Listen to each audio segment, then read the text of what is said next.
Well, it's now June 20th and I'm out here at the ranch in Spring Point. We got about 1.25 inches of rain last night and things are looking fairly green today, but you can sure see a lot of the native rangeland up here is turning pretty brown.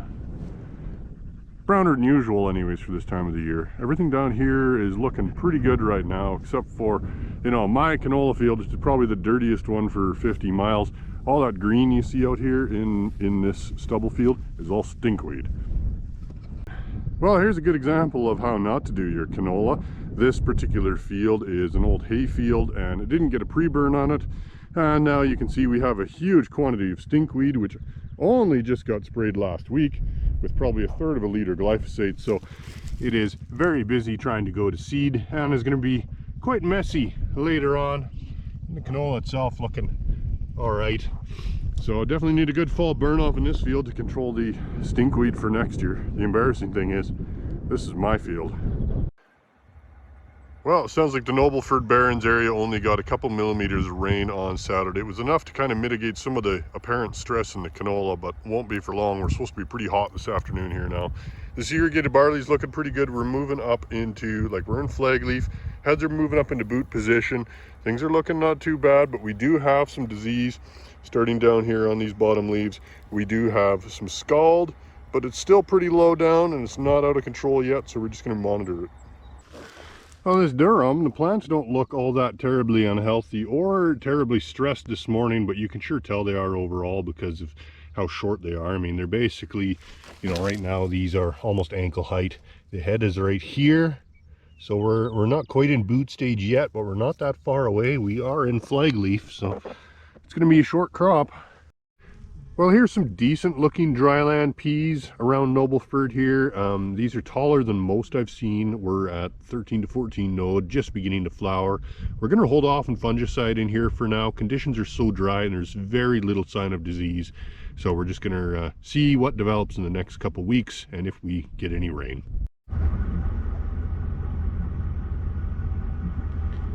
Hey little guy, you gonna come up for a visit? Oh. Well, if you got patches of thistles like this in your canola, you really should be getting them under control. And the product we use for that is from Corteva. We use Eclipse. Eclipse is Lawntrell and glyphosate in a tank mix box and does a very good job at getting rid of these thistles. These ones did get glyphosate a couple weeks ago, but they're pretty much, you know, growing through it now. So these did just get sprayed with Eclipse about 2 days ago. So there's no real new visible effect on them yet. Well, the safflower this week has really gained some height. We're about 1 foot or so tall now. She's really starting to get going. It is absolutely loving this heat, and this is on irrigation, so water's not quite such a big deal for it. Well, I know they probably don't show up very well on the camera, but there is a bunch of little grasshopper nymphs are starting in this ditch here now. They're still pretty small. They're only, let's say about 1/4 inch in size. And they haven't really been moving into the field yet, but keep an eye out for these guys. With these drought conditions, they could start doing a lot of damage really quick. This wheat is in flag leaf stage, going to be in boot stage here fairly soon, and is really only barely over ankle height, so it's not going to be able to sustain feeding for very long.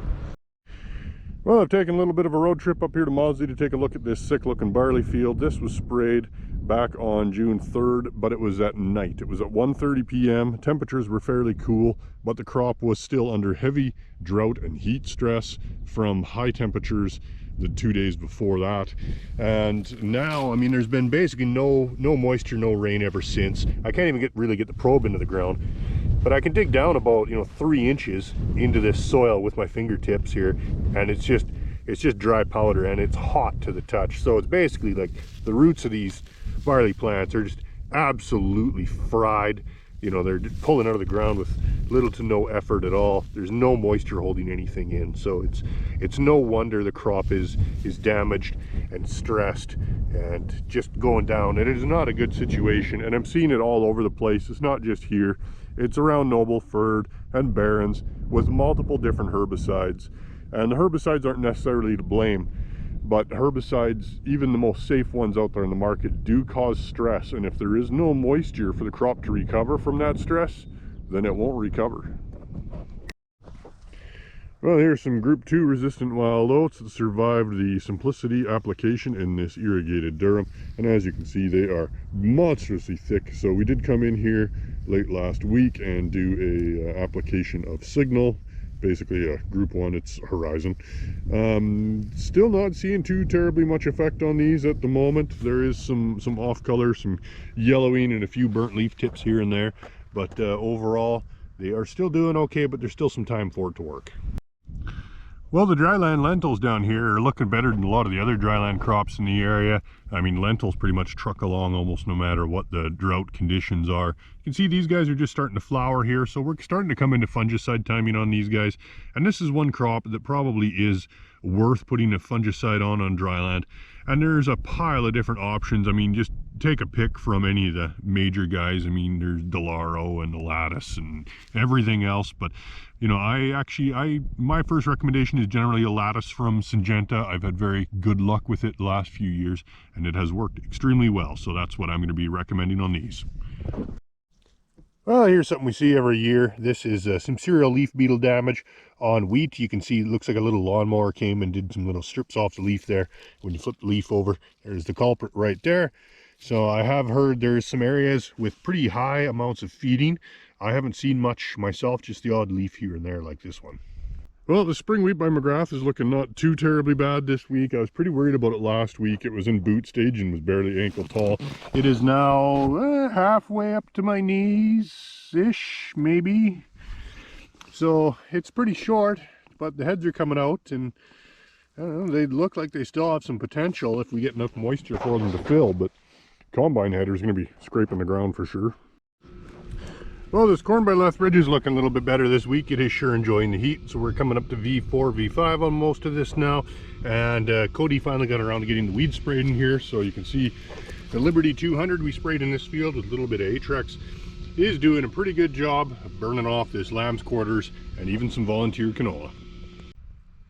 Well, the Liberty and the Atrex in this field probably won't have too much of an effect on this milkweed. It was fairly big when it was sprayed, so it's not going to hold it back for too terribly long, but it'll keep some of the town people happy and feed the monarch butterflies.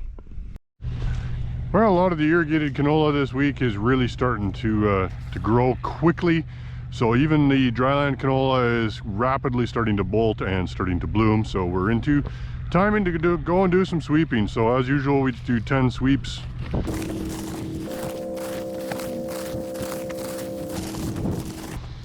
All right, there's our 10. And we'll see what's in here.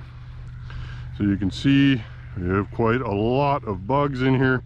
So we're probably at about 4 or 40 cabbage seed pod weevils, 4 per sweep, a couple Lagus, probably less than 10 in total. So we're definitely over threshold with canola price the way that it is. Threshold would probably be about 2 per sweep, which would be about 20 in total in 10 sweeps. So we are definitely, I mean, we're really in a field like this, we're about a week away from ideal fungicide application timing, which is going to be 10 to 20% bloom. So probably going to wait a week and come in here with Miravis Bold from Syngenta, as well as Silencer or Matador, and take care of the insects while we're at it.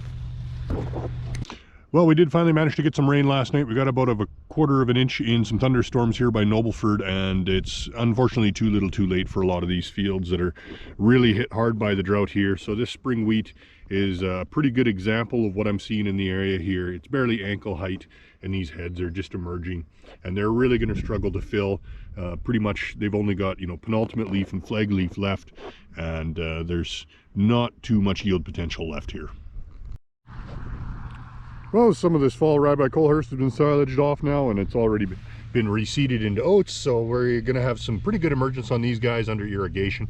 Dryland corners might struggle a little bit, but now that we've had this quarter inch of rain, it at least has a fighting chance. Thanks for watching, like and subscribe, and we'll see you next week.